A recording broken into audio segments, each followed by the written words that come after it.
Have you ever felt that your mind is not wholly your own? That deep inside, unseen forces seem to be pulling the strings of your desires, compulsions, and fears? Rest assured, you are not alone. Imagine yourself standing in front of the bathroom mirror, one foggy morning. As you lean forward to inspect your bleary eyes, the mirror's glass seems to liquefy before you. Ripples spread across its mercury surface, distorting your features into a series of bizarre contortions. When the ripples settle, it is no longer your own face staring back at you. Behind your eyes, peering out from sunken sockets, is a stranger's countenance. Its sly grin and penetrating gaze mirror the unplumbed depths of your psyche. In a panic, you splash cold water on your face, and the hallucination fades. Yet the haunting image of your inner shadow lingers. Could it be that we all have a Mr. Hyde lurking beneath our Dr. Jekyll facades? How might we unveil and integrate these submerged aspects of ourselves? The esoteric explorations of Carl Jung provide tantalizing clues. In dreams and visions, Jung discovered what he called the shadow, the unknown, often troublesome side of the psyche. Ancient yogic wisdom similarly cautions that ignorance of this darkness within leads to suffering without. By fearlessly befriending our shadows, we kindle a guiding inner light that illuminates the path to wholeness and fulfillment. This is the first of a 10-part journey into the mysterious wilderness of the psyche. We will unpack the perennial wisdom encoded in tales as old as civilization itself. Wisdom distilled from lifetimes of navigating the labyrinth of the soul. Our guides on this adventure will be sages like Jung and the ancient yogis. By learning from their discoveries, we just might find the missing pieces of ourselves. So, pack your bags, bid your shadows farewell, and let's unravel the mysteries that lie within. The monsters inside us are ready to emerge into the light. As we venture inward, our first landmark is the psyche itself. That undiscovered country of which the ancient mapmakers simply wrote, "Here be dragons." The luminaries of psychology have bravely explored these uncharted territories. Sigmund Freud penetrated the chaotic wilderness of the unconscious. He discovered unruly creatures called repressions dwelling within its depths. Carl Jung went further and realized that the beasts of the psyche exist in complement. For where there is light, there must also be shadow. Jung called this darkness the shadow self. It is all that we fail to acknowledge or accept about ourselves. The denied flaws, unacceptable impulses, and unfaced traumas that contradict our desired self-image. The shadow is a silhouetted outline of who we yearn to be, cast by the light of ego. Like Dr. Jekyll's elixir, the ego also transforms. When Jekyll drinks the potion, it unleashes his cloven-hoofed alter ego, Mr. Hyde. This shady little man embodies all that the doctor's polite society forbids.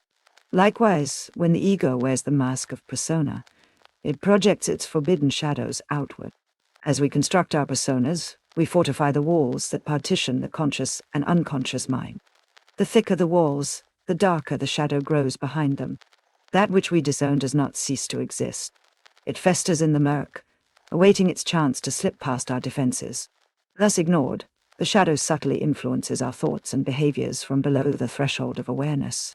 We may never understand what came over us in moments of weakness. It is then the shadow, not the self, that governs our destiny. How can we restore sovereignty over our inner realm? We must hold a light to the darkened corners of the psyche. To integrate the shadow is to welcome our internal Hyde out of exile. This act of radical self-acceptance requires great courage indeed. The monsters we find dwelling within may be far less or greater than we imagined. To shine light on our shadows, we must first traverse the winding passages of the mind. The sages of ancient India mapped the psyche as a labyrinth called the chitta. They discovered that karma marks every turn we take. Karma is a chain of causality that threads through lifetimes.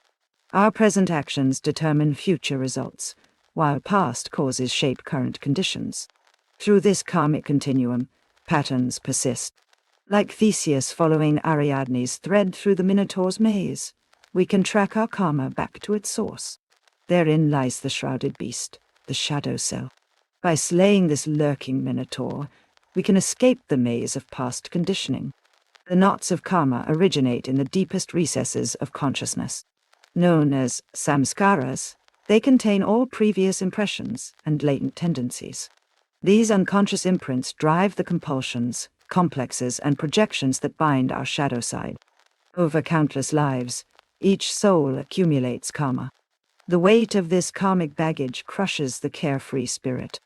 No longer able to bear its burden, the soul drops the hefty luggage.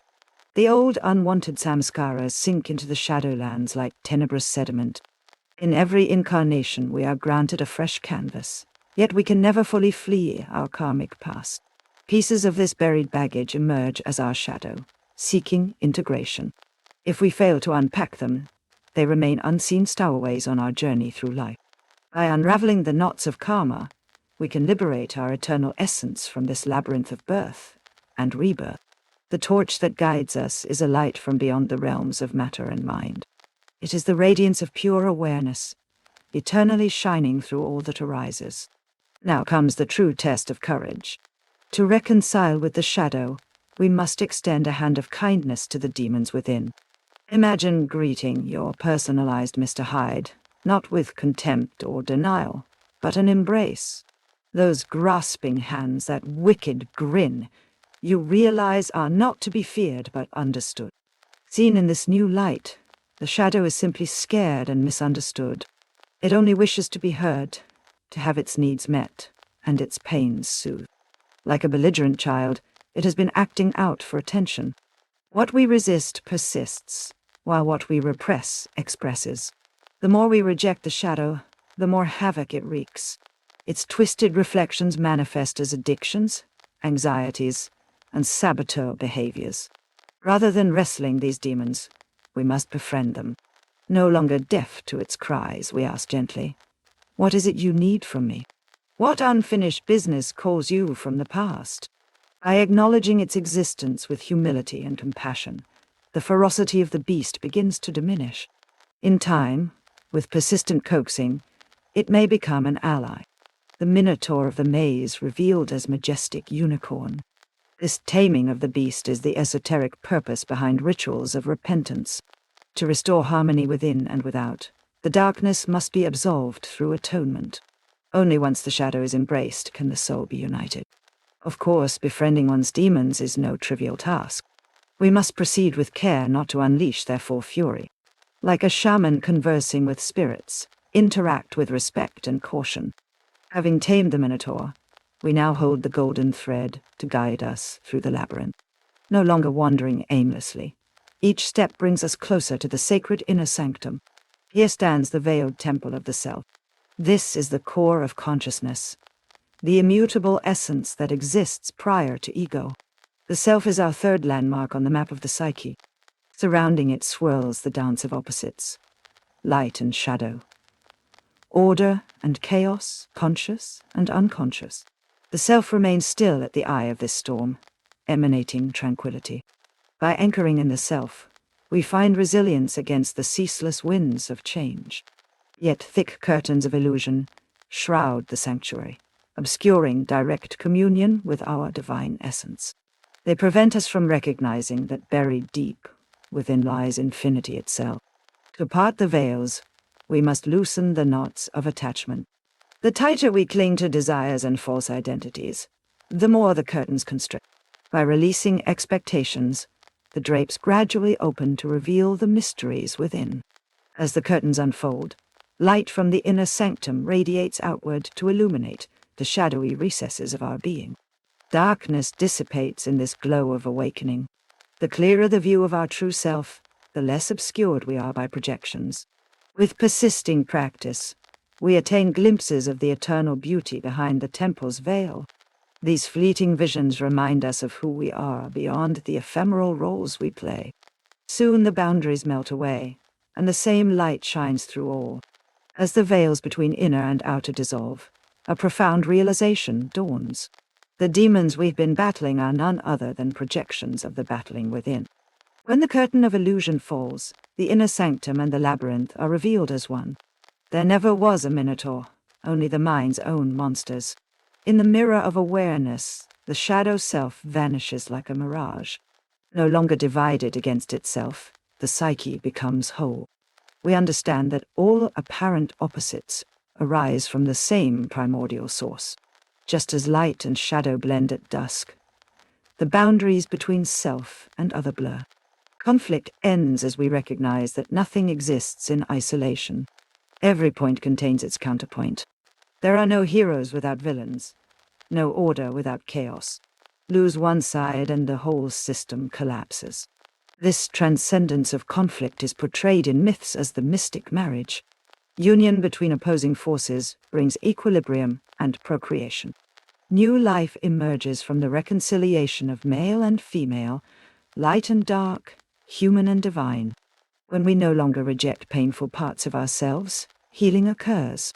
Integrating the shadow achieves inner union between strength and vulnerability, wisdom and innocence. Scattered fragments align into a unified mosaic. At last, we come full circle to where the journey began. Back to the classroom of the ordinary, to practice these lessons in the mirror of relationship. As within, so without. To see others clearly, we must first clear our lens by facing ourselves. Having explored the undiscovered country within, the time comes to return home. We must carry back the treasures found along the journey to enrich ordinary life. As we open our eyes, the familiar world comes into focus once more. Yet, things are now seen with new understanding. Where once we perceived only chaos, we now discern subtle interconnections. The stranger on the street comes into view as an extension of our shared humanity. The dewdrop on the leaf reflects the rising sun, as the outer mirrors the inner. Actions resonate with unintended consequences, like ripples on a pond. We bring this widened perspective into each passing moment. At times the mind contracts again out of habit, briefly veiling our integrated vision. But having witnessed the view from the mountaintop, it becomes harder to descend back into the valley of shadows. While the ego still asserts itself, it no longer fully convinces. Its status updates and judgments seem trivial when held up to deeper truths revealed within. We greet its theatrics with patient humor, rather than attachment.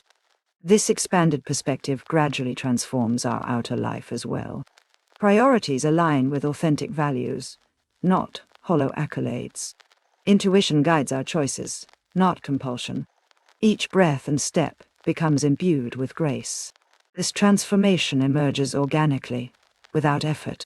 For now, the work lies not in doing, but simply being. The soul writes upon the blank pages of each new dawn from the ink of presence.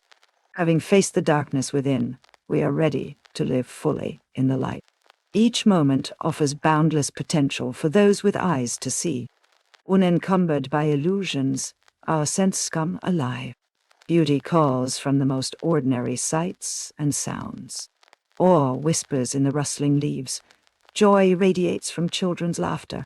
The present is a perpetual revelation. Now, intimacy with others deepens behind surface roles.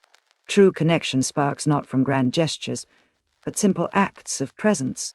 In each encounter, a soul mirrors back our shared essence. Compassion comes naturally when the other's pain is known as our own. Forgiveness flows freely from the understanding that we are all equally lost and found. This is the alchemy of awakened relationship. Creativity overflows as we channel inspiration rather than force effort. Art, writing, movement, all forms of expression arise from the same muse within. We are but instruments for the music of the spheres. There are moments when the tides of anxiety or sorrow inevitably return. Yet, like stones in the stream, these states merely pass through. Clouds briefly veil the ever-shining sun. No darkness endures. Each breath, each step, reveals the ordinary to be sacred. Not only during prayer or meditation, but washing dishes, laughing with friends. The crisis comes in glimpses of eternity amidst the commonplace. Our journey into the labyrinth of the soul must come to an end. Though the path stretches onward, we have illuminated hidden caverns and reconciled with their inhabitants. Now we return to the light of day with newfound knowledge.